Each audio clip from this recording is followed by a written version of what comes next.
Salut, ici Jean-François de Sentier du Bonheur et aujourd'hui, je voulais te parler de la combine, de l'astuce de la 2 chevaux pour finalement essayer de vivre mieux.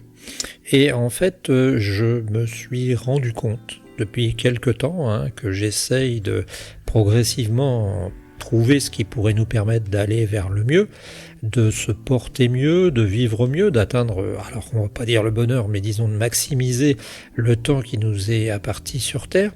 Je me suis aperçu que un des moyens de faire preuve de résilience quand on avait des problèmes, un des moyens de réussir à dominer les crises, les problèmes, c'est prouvé par des études, c'était tout simplement de profiter des bons moments et de, on va dire, maximiser les moments où ça va. Parce que, oui, tu dois le savoir, à moins que tu crois encore au Père Noël, notre vie est faite de haut et de bas, et la vie habituelle, la vie est faite de cycles.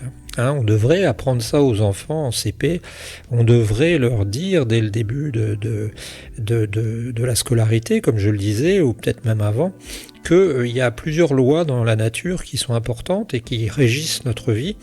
Une des lois, c'est la loi de causalité, c'est-à-dire que si je fais des conneries, je vais vite me retrouver avec des problèmes.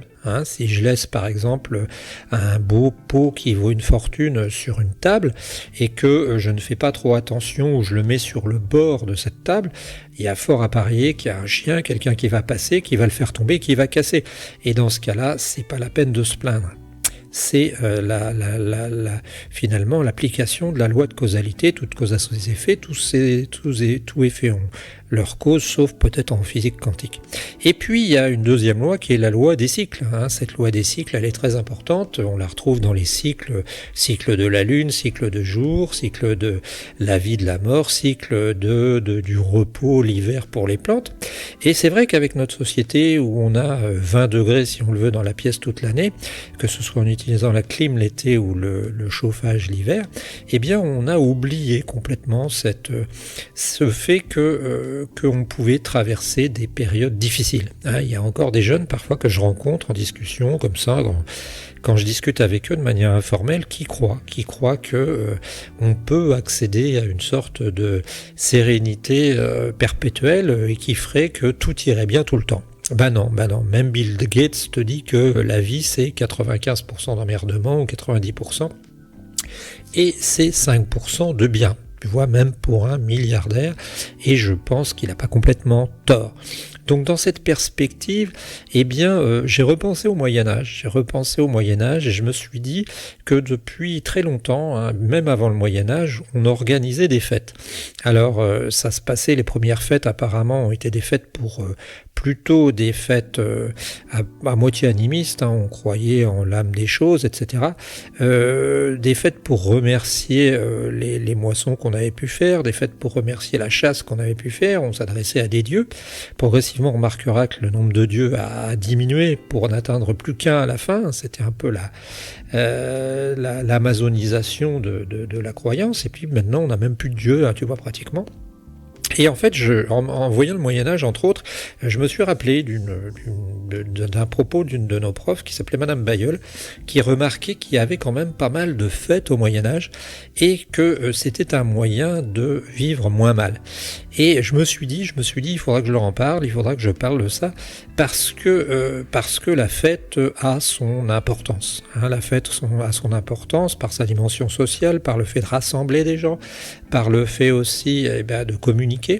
Et personnellement, j'ai été élevé dans un milieu assez strict, et je le regrette pas, mais la fête avait un petit côté négatif, tu sais, on imaginait tout de suite les mecs qui se défoncent la gueule avec de l'alcool, bien que maintenant ce soit pire que l'alcool, c'est les antidouleurs et toutes les saloperies synthétiques.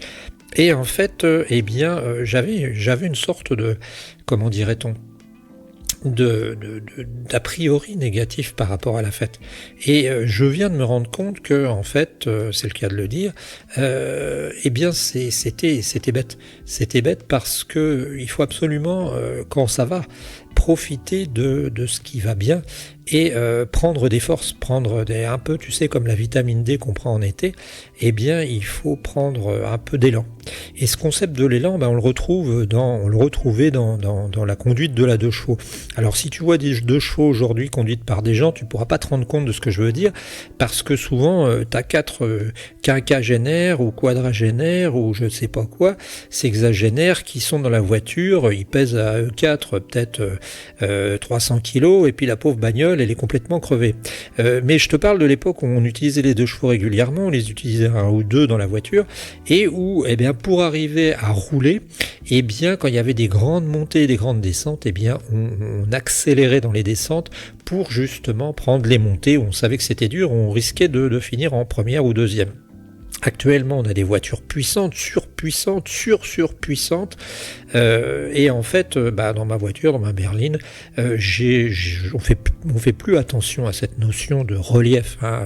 On accélère, on met même le régulateur de vitesse qui, sans bouger la vitesse, va te mettre toujours à au même régime. Et en fait, c'est ça qui se passe. Et je me suis dit, il faudra leur en parler.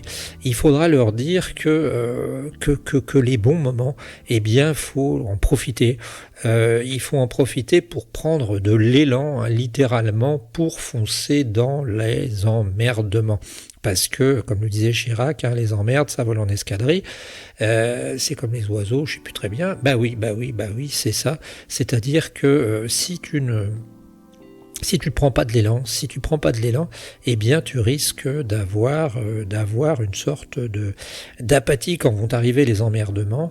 Il faut avoir cette pêche, il faut avoir ce punch, et la fête, le fait de célébrer, même symboliquement, on en parlait avec un autre ami qui me disait que finalement toutes les sociétés, pour ainsi dire, ont leur rite de passage, qui se traduisent par des fêtes souvent, que ce soit le rite de passage du fait d'être un enfant à un adulte, ou un ado à un adulte, le rite de passage quand les filles deviennent femmes, quand les garçons deviennent hommes, on les envoie parfois dans la nuit chasser ou rapporter je sais pas quoi, un cerf ou un loup, ou un lion, ça c'est plus dur, surtout à la main, mais voilà, donc je voulais te faire ce petit papier, et puis te demander ton avis, et puis peut-être aussi un témoignage, ou une anecdote, parce que j'adore les anecdotes, pour nous parler de ça. Voilà, c'était Jean-François de Sentier du Bonheur. On se retrouve très bientôt. N'oublie pas de t'abonner, n'oublie pas non plus de mettre un like, ça peut nous aider pour notre travail.